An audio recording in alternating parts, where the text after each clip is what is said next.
आज की पुस्तक में है। प्रभु हमको सिखा रहे हैं, प्रभु हमारी मदद कर रहे हैं। और यदि प्रभु की सहायता नहीं नहीं होती तो हम में से कोई भी इस संसार में जीवित भी नहीं रह सकते। परमेश्वर ने हम सबकी मदद की है, उसके लिए मैं प्रभु का हृदय से धन्यवाद देता हूँ। आप लोगों की प्रार्थनाओं के लिए भी मैं बहुत आपका आभारी हूँ। परमेश्वर हमारी मदद करे। पिछले दिनों में हम उद्धार शास्त्र के ऊपर विचार कर रहे थे, और आज हम फिर से और उसके ऊपर विचार करने जा रहे हैं। और परमेश्वर हमारी मदद करे कि हम जो कुछ सीख रहे हैं उसको हम अपने मन में रखें। प्रभु हमारी मदद करे। तो हमने पिछले सप्ताहों में विचार किया था कि हमारे अंदर दो मनुष्यत्व है, इसके बारे में विचार विस्तार रूप से विचार किया था। तो इसलिए प्रभु हमारी मदद करे। एक शरीर है,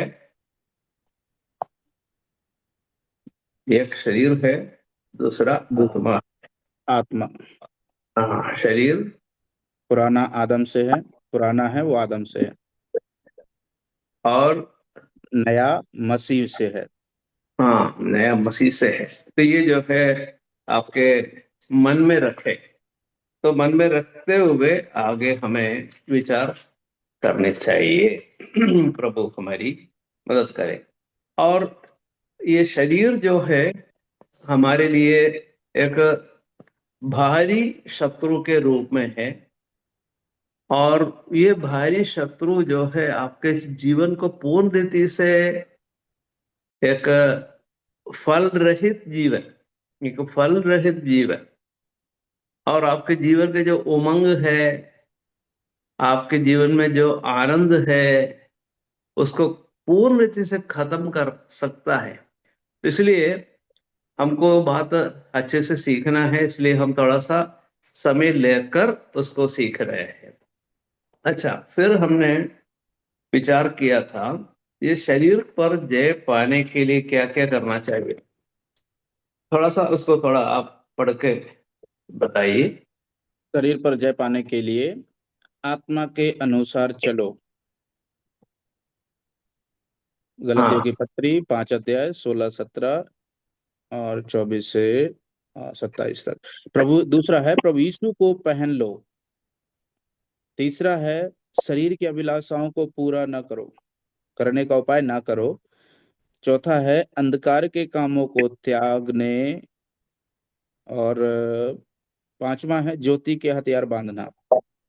अच्छा। तो उसके बारे में हमने विचार किया था।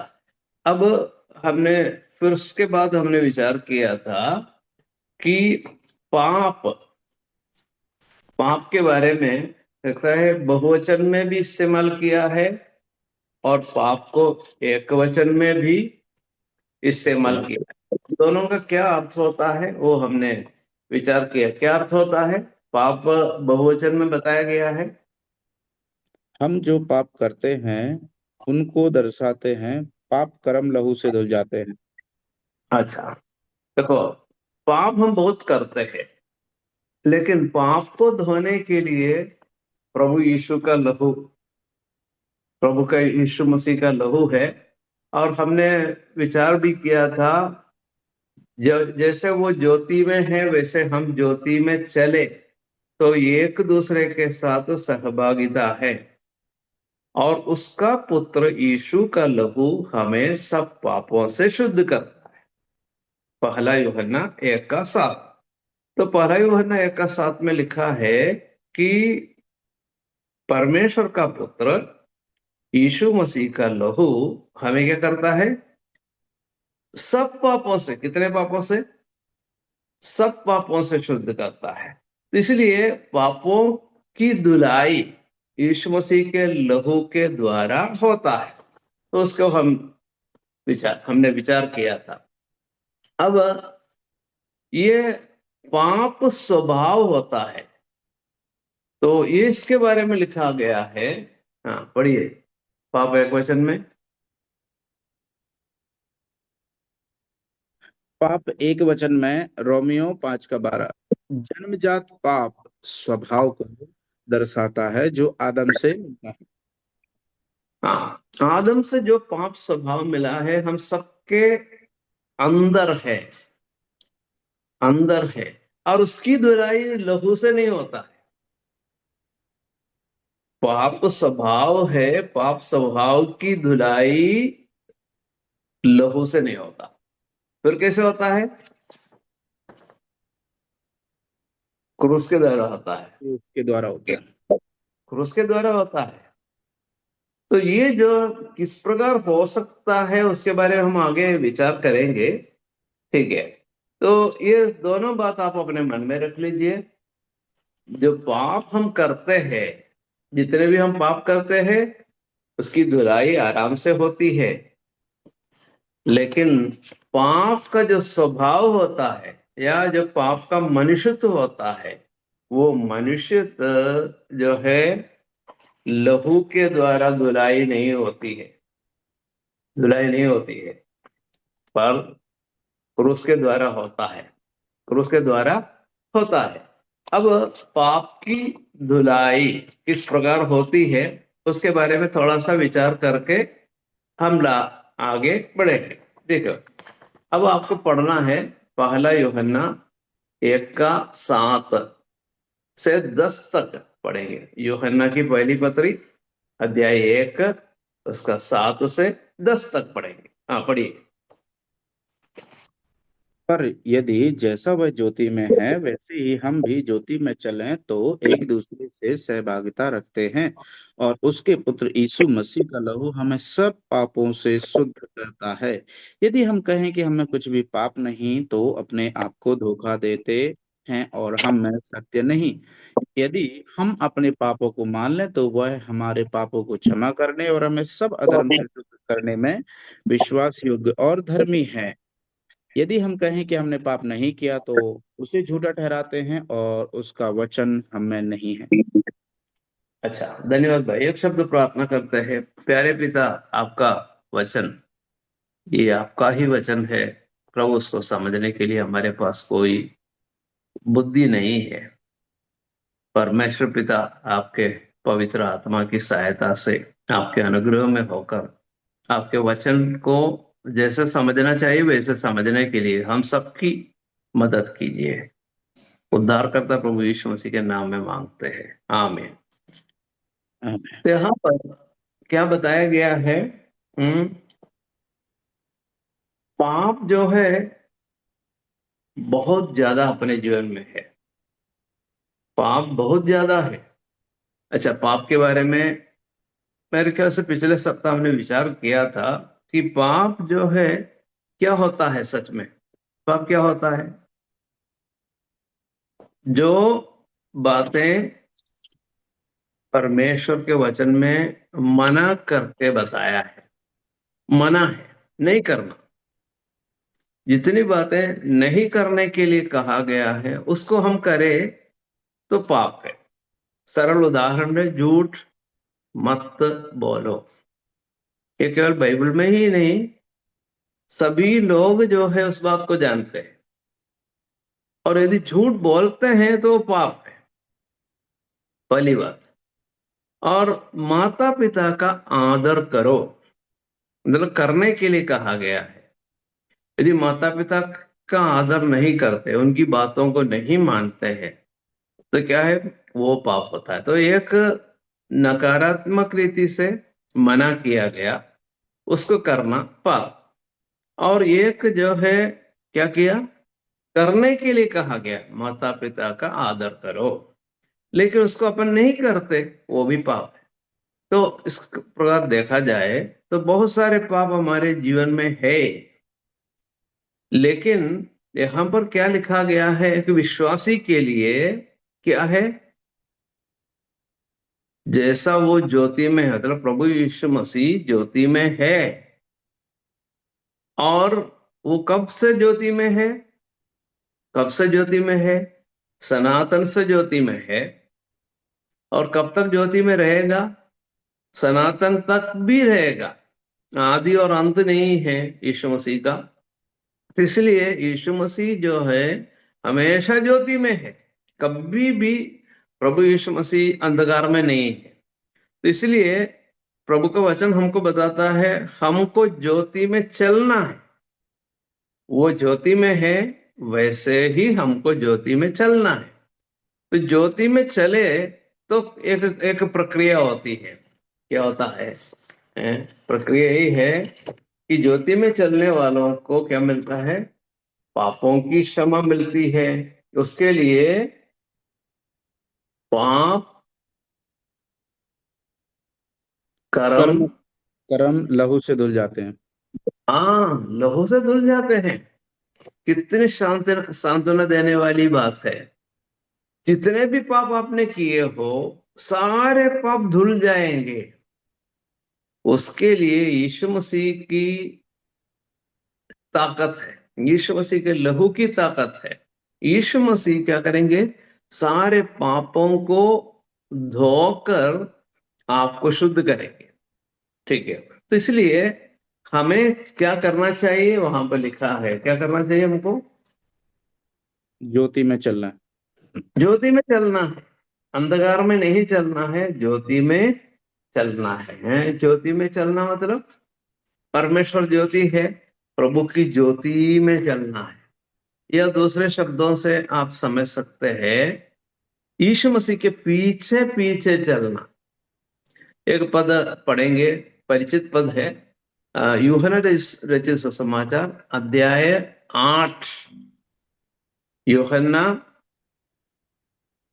रचित सुसमाचार अध्याय 8, उसका 12 पद पढ़ेंगे। क्या लिखा है?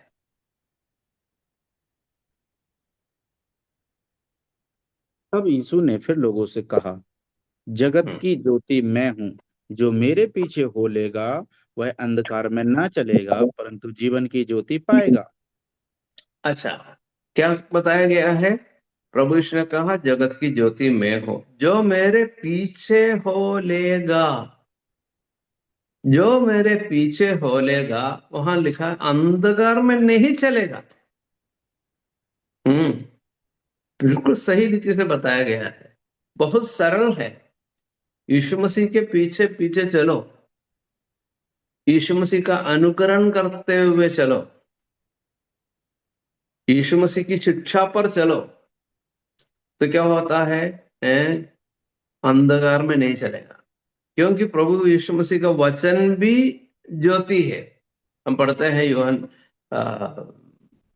भजन संहिता में 119 का 105 में लिखा है, तेरा वचन मेरे पाँव के लिए दीपक, मेरे पाँव के लिए दीपक है और मेरे मार्ग के लिए उजियाला है।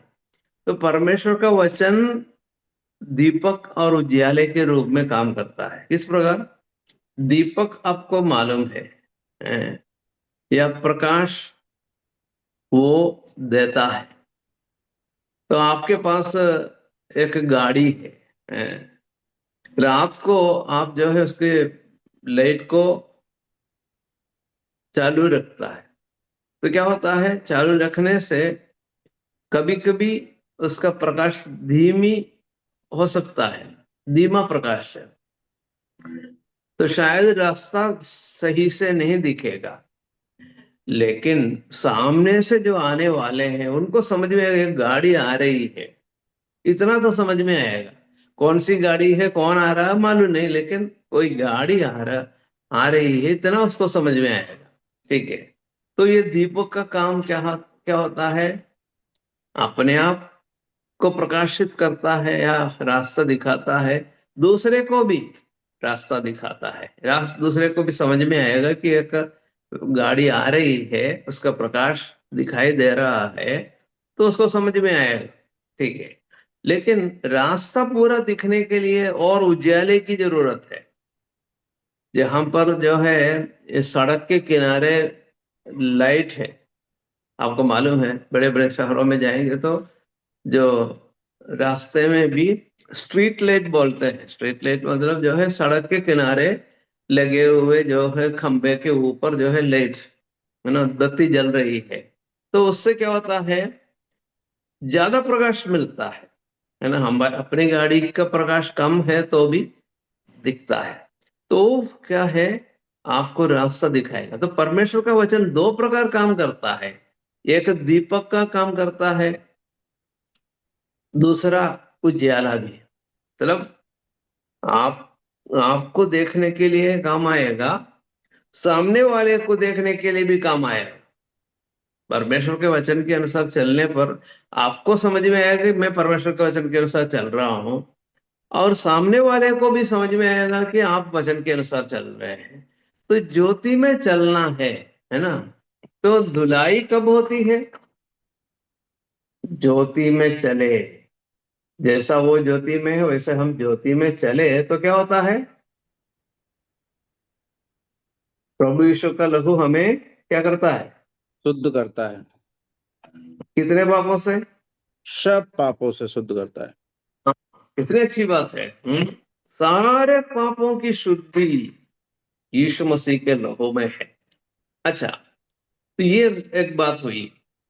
फिर हम क्या पढ़ते हैं? हमको समझने चाहिए, ये क्षमा अपने आप मिलेगी क्या? अपने आप मिलेगी? कैसे, क्या करना पड़ेगा? पापों को मान लें। हाँ, मानना पड़ेगा ना, है ना। ज्योति में चलना है आपको, मतलब परमेश्वर के वचन के अनुसार, जो स्वयं ज्योति है उस वचन के अनुसार प्रभु यीशु के पीछे पीछे चलना है। लेकिन पापों को मानना चाहिए, है ना। एक का नौ, पहला यूहन्ना एक का नौ फिर से पढ़ के देख लीजिए। यूहन्ना की पहली पत्री एक का नौ पढ़ के देख लीजिए क्या लिखा है। इसलिए यदि हम अपने पापों को मान लें तो वह हमें हमारे पापों को क्षमा करने और हमें सब अधर्म से शुद्ध करने में विश्वास योग्य और धर्मी है। अच्छा, मेरे प्रियो, आप उसके जो छठवें पद से यदि आप पढ़ेंगे तो आपको एक शब्द बार बार आता है।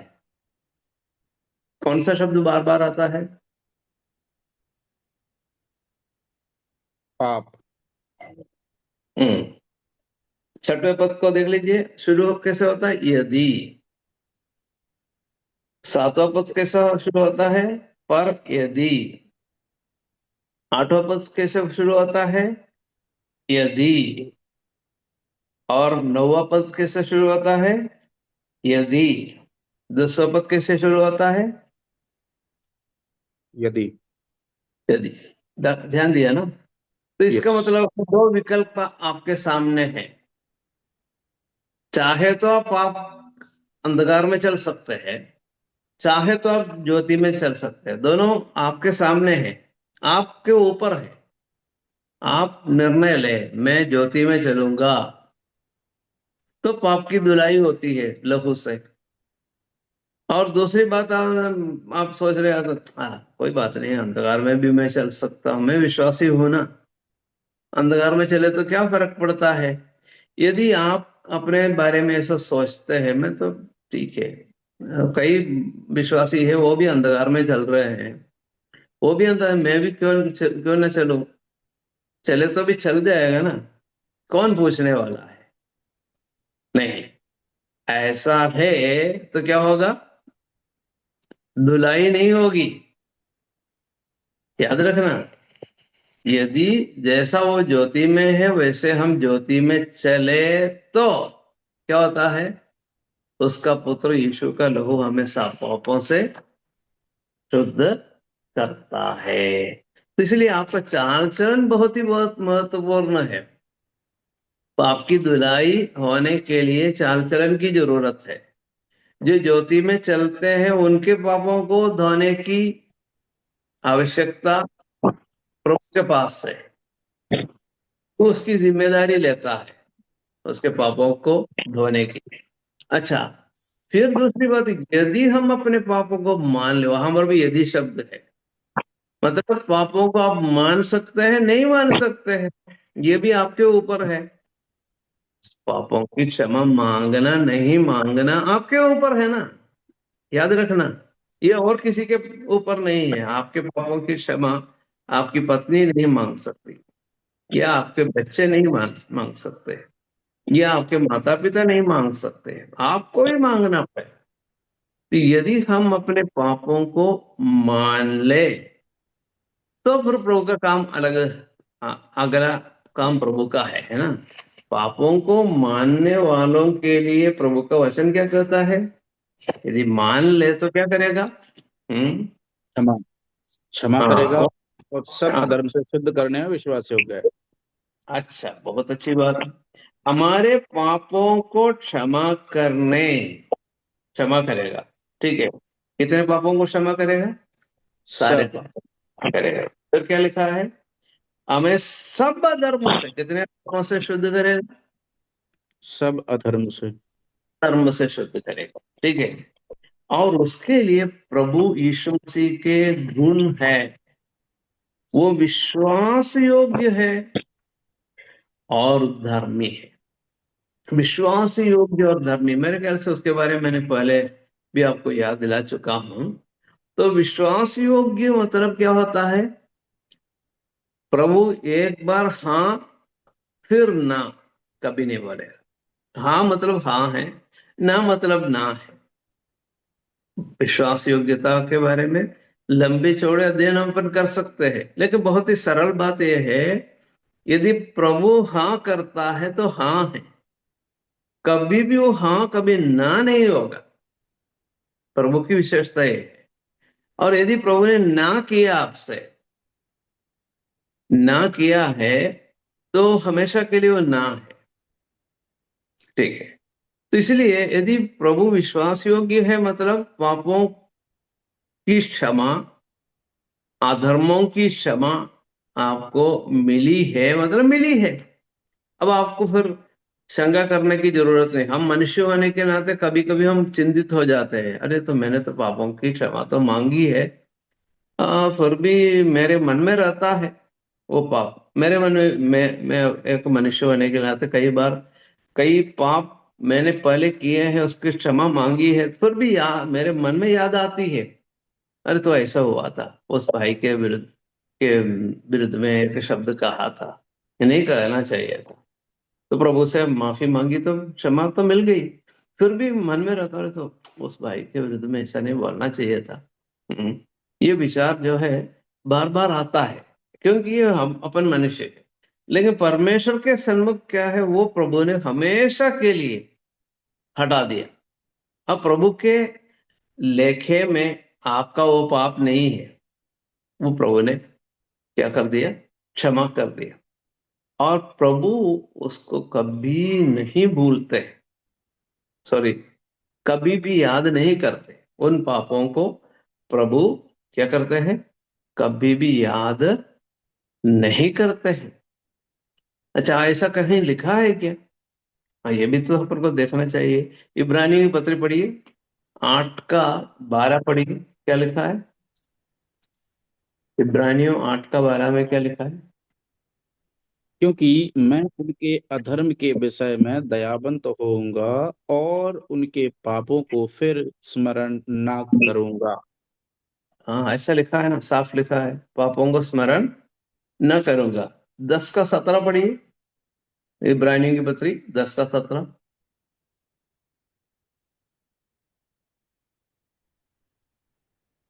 और फिर वह यह कहता है, मैं उनके पापों को और उनके अधर्म के कामों को फिर कभी स्मरण ना करूंगा। साफ है ना? प्रभु क्या बोल रहे हैं? मैं उनके पापों को, फिर उनके अधर्म के कामों को फिर कभी स्मरण न करूंगा। अच्छा, क्या प्रभु की भूल होती है क्या? भूल जाते हैं, हम तो भूल जाते हैं कई बातें। क्या प्रभु प्रभु भूल जाते हैं क्या? हाँ, प्रभु उन पापों को जो आपने क्षमा मांगी है, उसको प्रभु भूल जाते हैं, फिर स्मरण नहीं करेंगे। लेकिन हम मनुष्य होने के कारण, जैसे मैंने पहले कहा, कि कई बातें हमारे मन में तो यादें रहती है। अच्छी बातों की भी याद रहती है, बुरी बातों की भी याद रहती है। जरूरी नहीं कि हर हर बात को हम याद रखें, लेकिन कुछ ऐसी बातें हैं जो हमारे मन में रहता है, बहुत ठेस पहुंच जाए, तो क्या है वो, हम कितनी बार उसको भूलने की कोशिश करें तो भी नहीं भूल जाते। लेकिन हमारे प्रभु के बारे में ऐसा लिखा है, वो कभी स्मरण नहीं करेगा, लिखा है। तो वो विश्वास योग्य है, उसका अर्थ आपको इन वचनों के द्वारा समझ में आया है ना। और धर्मी है, क्या करता है? प्रभु यीशु मसीह धर्मी है, वो धार्मिकता प्रकट करता है। मतलब सीधी सच्ची बात है प्रभु के सामने। प्रभु जो करते हैं सीधी सच्ची बात है, टेढ़ी मेढ़ी राह नहीं है प्रभु के पास। सही रास्ता है, सही रास्ता है, गलत रास्ता प्रभु के सामने नहीं है। तो प्रभु जो है धर्मी है, वो भी विस्तार रूप से हम विचार कर सकते हैं। लेकिन सीधी बात है, सच्ची बात है। प्रभु हम भी हमेशा सीधी सच्ची बात के लिए हाँ कहेगा, ना नहीं कहेगा, है ना। यदि आप सही काम कर रहे हैं, प्रभु के हाँ बेटा सही है, तू जो कर रहा है बिल्कुल सही है, प्रभु बोलेगा। यदि आप गलत काम कर रहे हैं तो प्रभु कहेगा हाँ ये गलत है, ठीक है। तो प्रभु धर्मी है, इसका सरल अर्थ ये है कि प्रभु जो आपके जीवन को देखकर क्या कहेगा, ये महत्वपूर्ण बात है ना। अय्यूब के जीवन के बारे में परमेश्वर ने कहा वो सीधा है, वो सीधा है, परमेश्वर ने कहा। वो बुराई से परे रहता है, प्रभु ने कहा। वो परमेश्वर का भय मानता है ना, ठीक है। परमेश्वर ने कहा, तो परमेश्वर आपके बारे में कोई अच्छी बात है तो उसको अच्छी बात है कहेंगे, यदि बुरी बात है तो बुरी बात भी कहेंगे। मतलब वो धर्मी है, वो धर्मी है।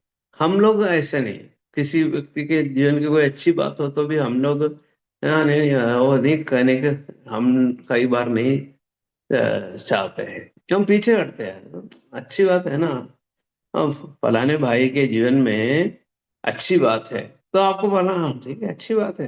अब वो भाई कैसा है? वो ठीक है, ऐसा अपन कई बार बोलते हैं नहीं, ठीक है, अच्छी बात है ना। उसके बारे में अपन को कहना चाहिए हाँ, वो सही सही आदमी है?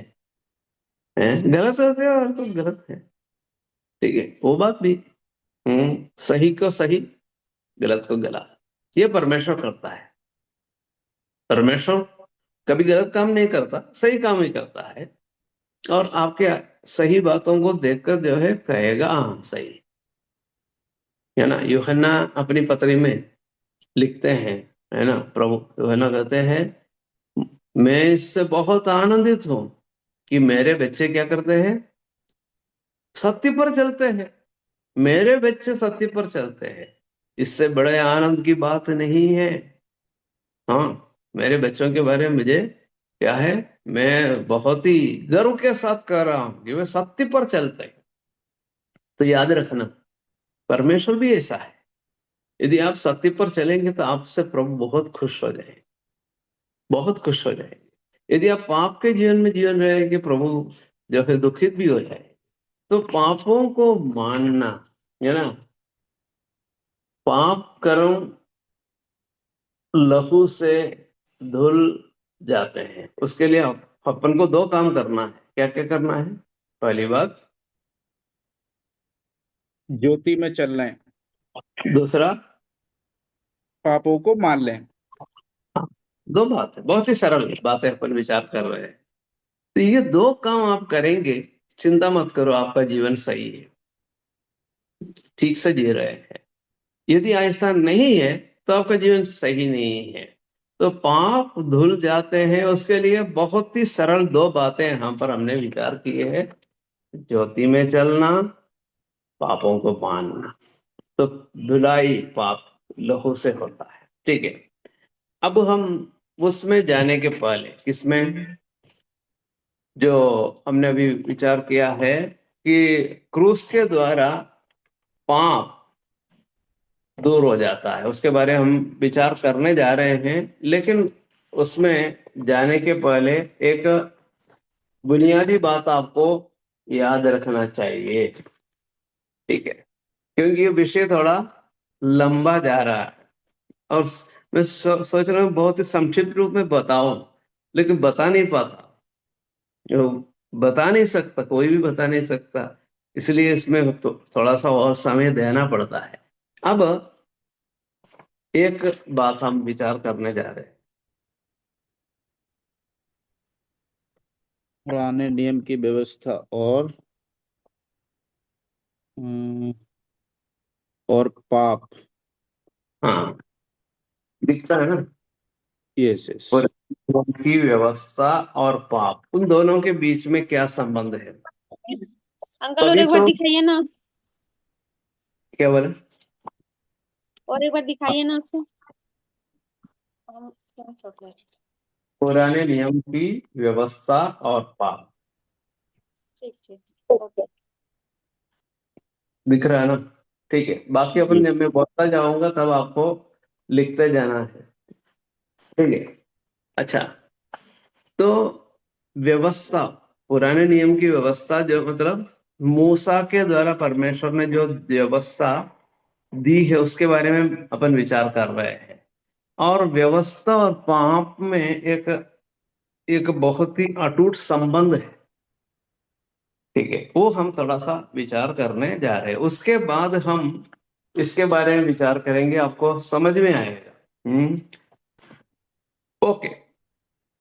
पाप को बारे में आपको समझना है, जहां पर एक वचन में बताया गया है वो जन्मजात पाप स्वभाव को दर्शाता तो है। दर्शाता दर्शा है जो जो आदम से मिला। से मिला मिला। है ये। तो इसमें व्यवस्था किस प्रकार काम कर रही है वो हम देखने जा रहे हैं। अब रोमियो की पत्री में जब आप जाएंगे, याद रखना, अध्याय 5, अध्याय 6 और अध्याय 7 और अध्याय 8, मुख्य रूप से अध्याय 7 में पाप शब्द बार बार इस्तेमाल किया है। पाप शब्द इस्तेमाल किया है, वो किस बात को दर्शाता है? वो किस बात को दर्शाता है? जन्मजात पाप स्वभाव को दर्शाता है जो आदम से मिला है।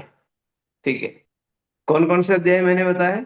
रोमियो की पत्र अध्याय 5, 6, 5। 7, 8। ठीक है, बाद में आप पढ़ के देख लेना। जहां कहीं पाप शब्द आता है उसको उसके ऊपर एक क्या करना है? गोल कर देना। गोल करने से आपको जल्दी समझ में आएगा। तो उसका उदाहरण हमने उस दिन पढ़ के देखा था। क्या है वहां पे लिखा है? 5 का 12-13 में लिखा है पाप शब्द एक वचन में है।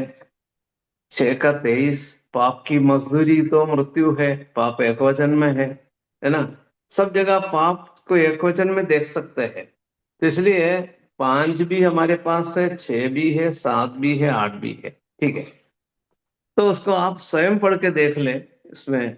अच्छा, पुराने नियम के की व्यवस्था और पाप का क्या संबंध होता है, एक एक करके अपन देखने जा रहे हैं। सबसे पहले हम पढ़ेंगे रोमियो की पत्री 3 का 20 पढ़िए। रोमियो 3 का 20। क्योंकि व्यवस्था के कामों से कोई प्राणी उसके सामने धर्मी नहीं ठहरेगा, इसलिए कि व्यवस्था के द्वारा पाप की पहचान होती है। हाँ, धन्यवाद। क्या है? व्यवस्था से कोई धर्मी ठहरेगा क्या? नहीं, साफ साफ मना किया है, व्यवस्था से कोई धर्मी नहीं ठहरेगा। लेकिन फिर व्यवस्था से क्या होता है? पाप की पहचान होती है। पहचान होती है। अच्छा, पाप क्या है ये कौन बताता है? व्यवस्था। व्यवस्था बताती है पाप क्या है, इसकी पहचान, इसकी पहचान होती है ना? उदाहरण के लिए माता पिता का आदर करना व्यवस्था का एक एक आज्ञा है। और आपके सामने व्यवस्था ये बताती है, हे मनुष्य, हे स्त्री, तुझे माता पिता का आदर करना है। ठीक है, पहचान होती है ना, पहचान, है ना। जब वो नहीं दिया गया था उसका पहचान नहीं होती है ना। आपको मालूम है रास्ते में चलने पर गाड़ी कौन से किनारे चलना चाहिए? बाएं चलना चाहिए, आपको मालूम है ना, नियम है। यदि आप दाएं चलेंगे तो क्या है, दुर्घटना होने की भी संभावना है, अपराधी भी आप हो जाएंगे।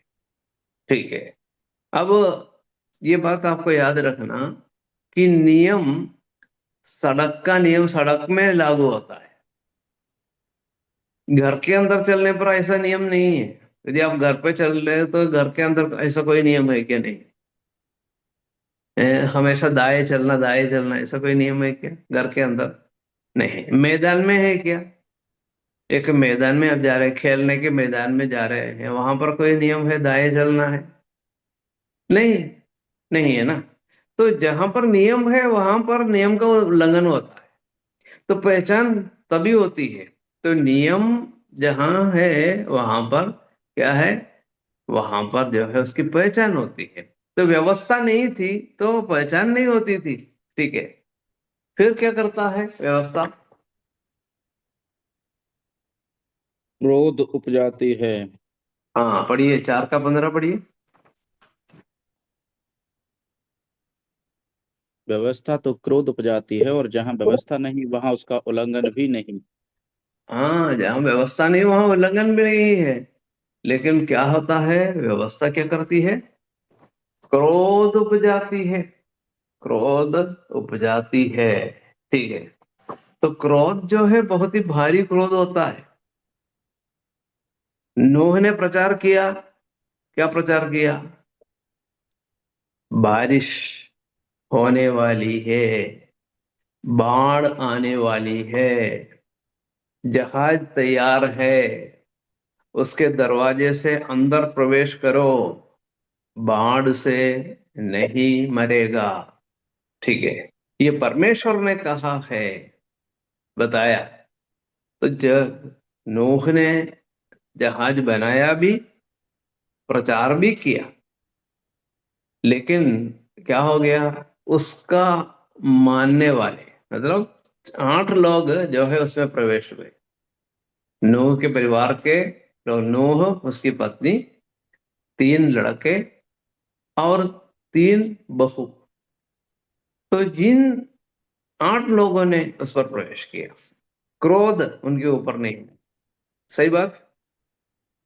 जितने लोग जहाज के अंदर थे उनके ऊपर क्रोध नहीं था, और जितने लोग प्रवेश नहीं हुए उनके ऊपर क्रोध आया, है ना, प्रभु का दंड आया, है ना, सब लोग मर गए, है ना।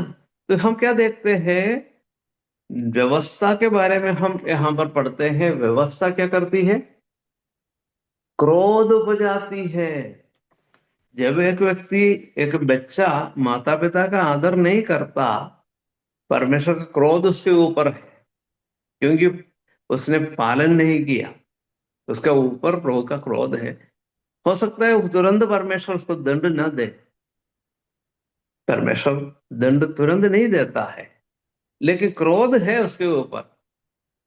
समय आएगा, क्या करेगा, प्रभु क्रोध दिखाएगा। क्योंकि परमेश्वर के बारे में हम क्या पढ़ते हैं, परमेश्वर कैसा परमेश्वर है? पढ़िए 103 भजन का 8वां पद पढ़िए, क्या लिखा है परमेश्वर के बारे में, वहां पर क्या लिखा है? भजन संहिता 103 का 8।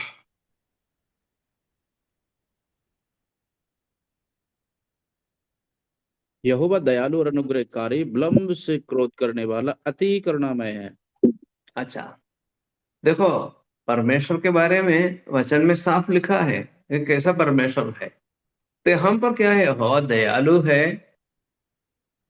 अनुग्रहकारी है, विलंब से कोप करने वाला है, और अति करुणामय है। तो परमेश्वर क्रोध तुरंत क्यों नहीं देता है? कारण ये है कि परमेश्वर दयालु है, अनुग्रहकारी है, विलंब से कोप करने वाला है, अति करुणामय है। 103 का 10 भी पढ़िए। अंकल उसने अंकल जी, उसने हमारे पापों के अनुसार हमसे व्यवहार नहीं किया और ना हमारे अधर्म के कामों के अनुसार हमको बदला दिया। अच्छा, तो 103 भजन का 10वां पद पढ़ लो, है ना। हमारे कामों के अनुसार, है ना, वो बदला नहीं देता है, पापों के लिए बदला नहीं देता है ना, उसके अनुसार प्रभु नहीं करते। कारण क्या है? वो दयालु है, अनुग्रहकारी है, विलंब से कोप करने वाला है, तो दंड नहीं देगा। उसका अर्थ ये है क्या? ऐसा नहीं है ना। तो व्यवस्था क्या करती है? क्रोध बुझाती है ना। फिर क्या लिखा है? रोमियो 5 का 13 में क्या लिखा है? पाप गिना जाता है। हाँ पढ़िए, 5 रोमियो 5 का 13 पढ़िए।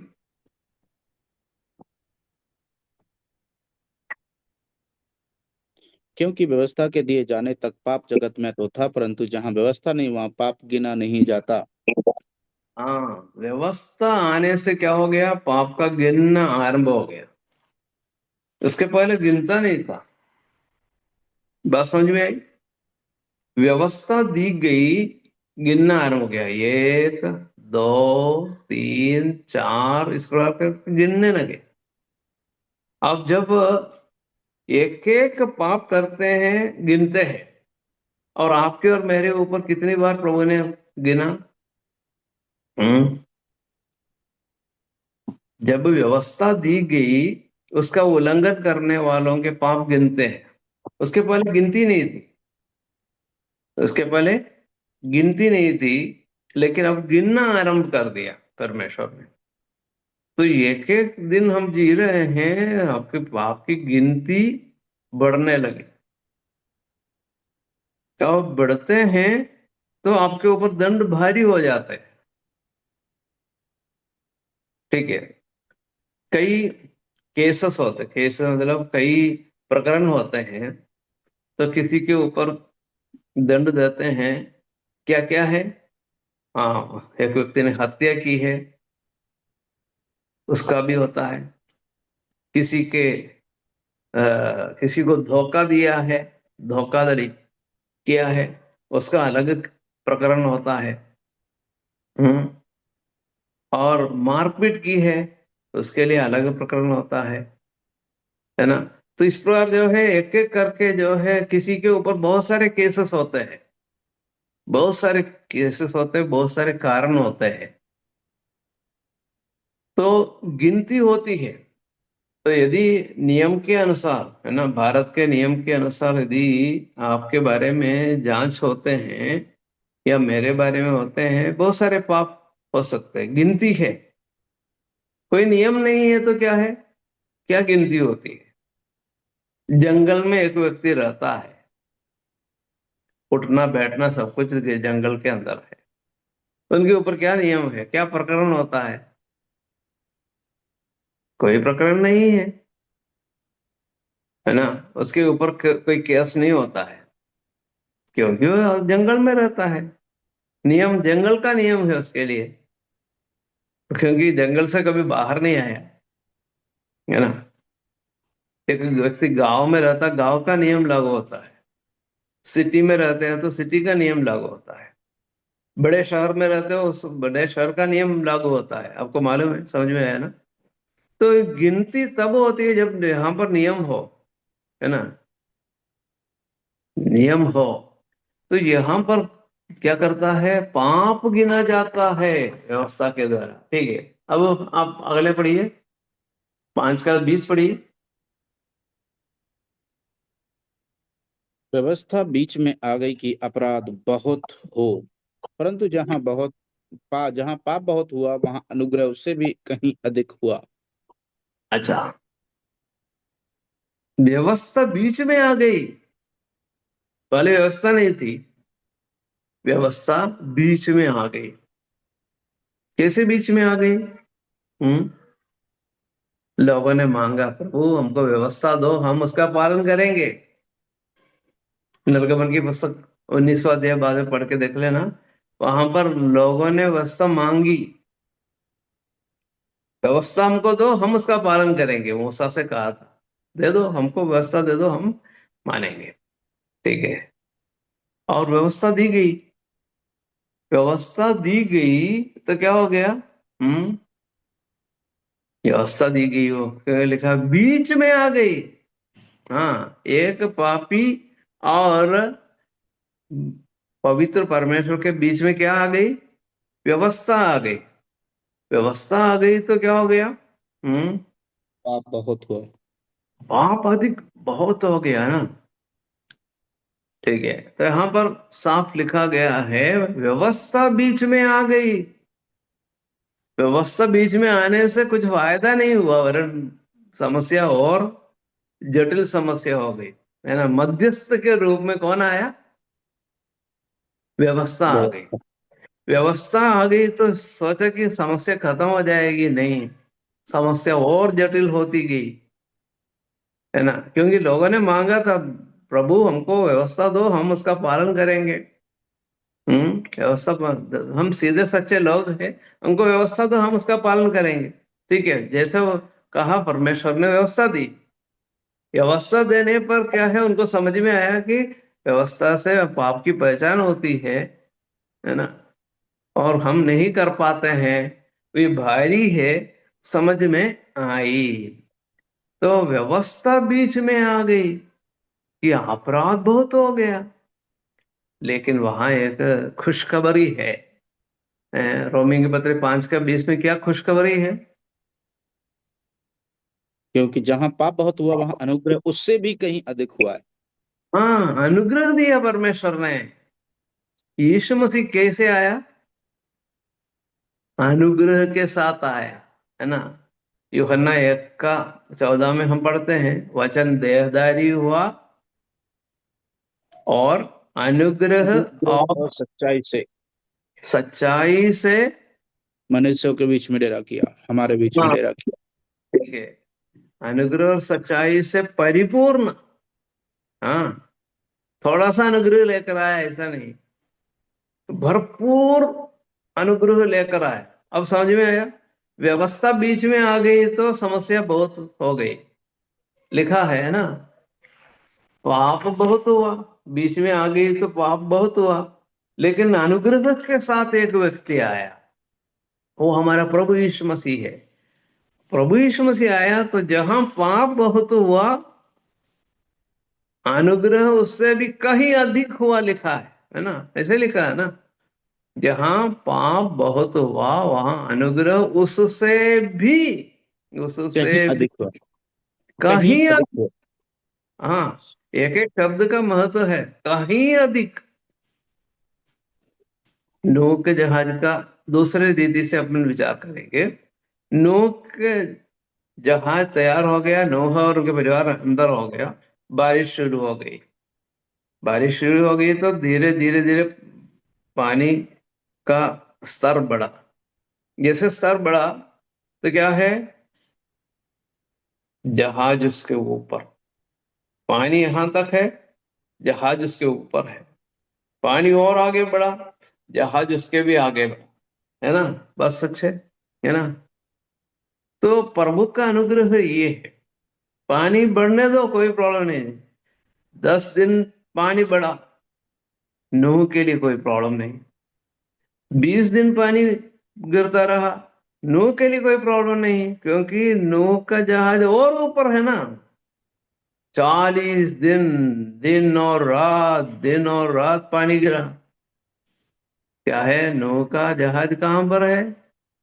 उससे भी कहीं अधिक ऊपर। देखो, आपके जीवन में पाप बहुत है, प्रभु का तो कोई बात नहीं, मेरा अनुग्रह उससे भी अधिक है, उससे भी कहीं अधिक मेरा अनुग्रह है। सारे पाप जो है क्षमा हो जाएगी। ठीक है। अच्छा देखो, अब अगली बात हम विचार करने जा रहे हैं, 7:1 पढ़िए। हे रोम भाइयों, क्या तुम 7। नहीं जानते, मैं व्यवस्था के जानने वालों से कहता हूँ कि जब तक मनुष्य जीवित रहता है तब तक उस पर व्यवस्था की प्रभुता रहती है। हाँ, व्यवस्था की प्रभुता रहती है। इतना सोचा नहीं। अरे व्यवस्था मेरे ऊपर प्रभुता करेगी ऐसा सोचा नहीं। जब इसराइलियन ने व्यवस्था मांगी तो उन्होंने सोचा नहीं व्यवस्था मेरे हमारे ऊपर प्रभुता करेगी। लेकिन हर एक मनुष्य के ऊपर क्या करता है? व्यवस्था प्रभुता करती है। आज वर्तमान में जितने भी लोग इस संसार में रहते हैं सबके ऊपर व्यवस्था की प्रभुता है। प्रभुता है। ठीक है। तो याद रखना, ये प्रभुता रहती है। लोग माने या ना माने, प्रभुता तो रहती है। क्योंकि एक राजा के रूप में है। एक राजा के रूप में है। कौन? व्यवस्था। ठीक है। पाप हमारे जीवन में है, हमने विचार किया, पाप भी हम हटा नहीं सकते। उसी प्रकार हम व्यवस्था को भी नहीं हटा सकते। है, दोनों है, पाप भी है व्यवस्था भी। इसलिए हम उसको तुलना करके विचार करने जा रहे हैं, है ना। पुराने नियम की व्यवस्था और पाप को क्यों हम सीख रहे हैं? इसलिए सीख रहे हैं, क्या है, ये दोनों हटा नहीं सकते, मिटा नहीं सकते, मिटा नहीं सकते। इसलिए अब यीशु मसीह क्रूस क्रूस लेकर आए। क्रूस के द्वारा किस प्रकार हटेगी और हम विचार करने जा रहे हैं। अच्छा, पढ़िए 7वां अध्याय का 9वां पद पढ़िए।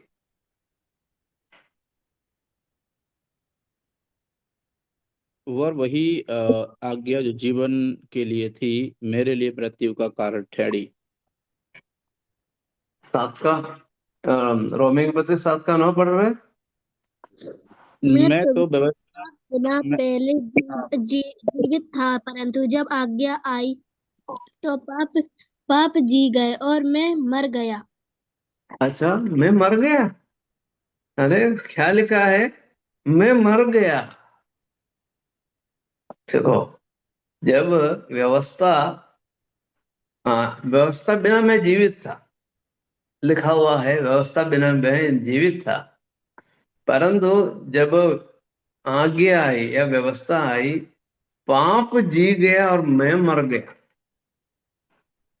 तो मेरी स्थिति कितनी बुरी स्थिति है। इसलिए हम पे लिखा है, मैं कैसा अभागा मनुष्य हूं। मैं कैसा अभागा मनुष्य हूं, मैं मर गया। व्यवस्था के आने पर क्या हो गया?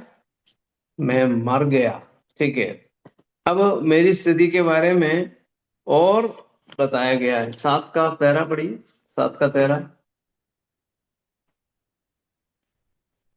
तो क्या वह जो अच्छी थी मेरे लिए मृत्यु ठहरी कदापि नहीं, परंतु पाप उस अच्छी वस्तु के द्वारा मेरे लिए मृत्यु का उत्पन्न करने वाला हुआ कि उसका पाप होना प्रकट हो और आज्ञा के अनुसार पाप बहुत ही पापमय ठहरे। हाँ, बहुत ही पापमय ठहरे। बहुत ही पाप बहुत ही पापमय हो गया। अब आप देख रहे हैं, समस्या कम कम हो रही है, बढ़ रही है। बढ़ रही है। बढ़ रही है ना। कम नहीं हो रहा है, कम होने का नाम ही नहीं ले रहा है, पाप बढ़ रही है। देखो, अब देख लीजिए, समय की कमी के कारण हम जो है उसको थोड़ा सा जल्दी करना चाहते हैं। 7 का 14 पढ़िए, क्या लिखा है? क्योंकि हम जानते हैं कि व्यवस्था तो आत्मिक है, परंतु मैं शारीरिक हूँ, पाप के हाथ बिका हुआ हूँ। तो पाप के हाथ बिका हुआ, पाप के हाथ बिका हुआ एक इंसान, पाप के हाथ बिका हुआ है। पाप के हाथ बिका हुआ है। अब पढ़िए, ये पद पढ़िए, 7 का 17, 7 का 20, 7 का रोमी की पत्री 7वें अध्याय का 17 पद और 20वां पद, क्या लिखा है? तो ऐसी दास में उसका करने वाला मैं ही, वरन पाप है जो मुझ में बास हुआ है। अतः यदि मैं वही करता हूँ जिसकी इच्छा नहीं करता, तो उसका करने वाला मैं नहीं रहा, परंतु पाप जो मुझे में बसा हुआ है। हाँ, पाप मुझ में बसा हुआ है।